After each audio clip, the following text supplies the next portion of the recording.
उत्पत्ति अध्याय 3। मनुष्य का पतन। उन सब वन प्राणियों में जिन्हें प्रभु परमेश्वर ने रचा था, सबसे अधिक धूर्त सांप था।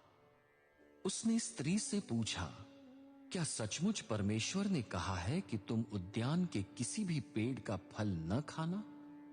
स्त्री ने सांप को उत्तर दिया, हम उद्यान के पेड़ों का फल खा सकते हैं, परंतु परमेश्वर ने कहा है, उद्यान के मध्य में लगे पेड़ का फल न खाना, उसे स्पर्श भी नहीं करना, अन्यथा तुम मर जाओगे। सांप ने स्त्री से कहा, तुम नहीं मरोगे। परमेश्वर जानता है कि तुम जब उसे खाओगे तब तुम्हारी आंखें खुल जाएंगी, तुम भले और बुरे को जानकर परमेश्वर के समान बन जाओगे।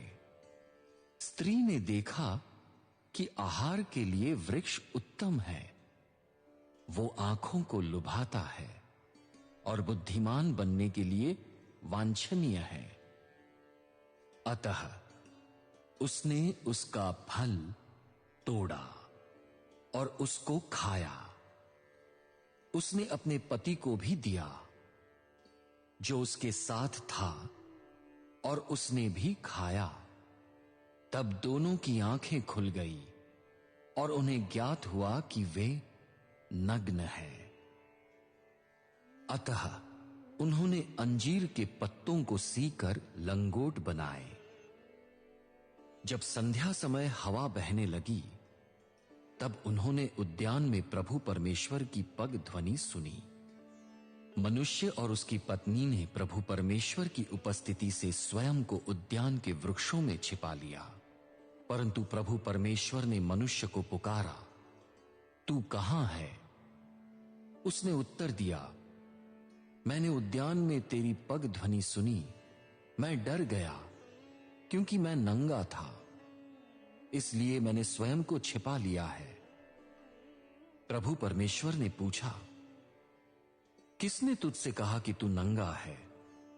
क्या तूने उस पेड़ का फल खाया है जिसे न खाने के लिए मैंने तुझे आज्ञा दी थी?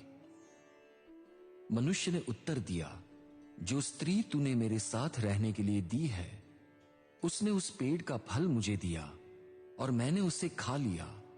प्रभु परमेश्वर ने स्त्री से पूछा, ये तूने क्या किया? स्त्री ने उत्तर दिया, सांप ने मुझे बहका दिया और मैंने फल खा लिया। प्रभु परमेश्वर ने सांप से कहा, तूने ये कार्य किया, इसलिए तू समस्त पालतू पशुओं तथा सब वन पशुओं में शापित है। तू पेट के बल चलेगा, तू आजीवन धूल चाटता रहेगा। मैं तेरे और स्त्री के बीच, तेरे वंश और स्त्री के वंश के मध्य शत्रुता उत्पन्न करूंगा। वो तेरा सिर कुचलेगा और तू उसकी एड़ी डसेगा। प्रभु परमेश्वर ने स्त्री से कहा, मैं तेरी प्रसव पीड़ा को असहनीय बनाऊंगा। तू पीड़ा से ही बच्चों को जन्म देगी। तेरी इच्छाएं पति के लिए होंगी, वो तुझ पर शासन करेगा।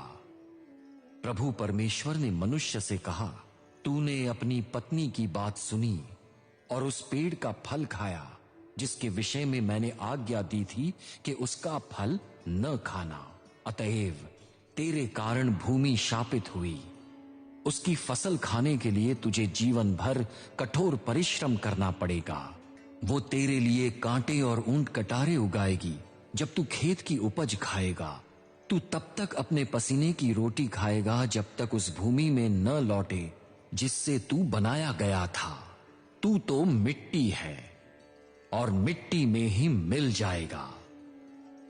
मनुष्य ने अपनी पत्नी का नाम हव्वा रखा, क्योंकि वो समस्त जीवनधारी प्राणियों की माता बनी। प्रभु परमेश्वर ने मनुष्य और उसकी पत्नी को चमड़े के वस्त्र बनाकर पहनाए।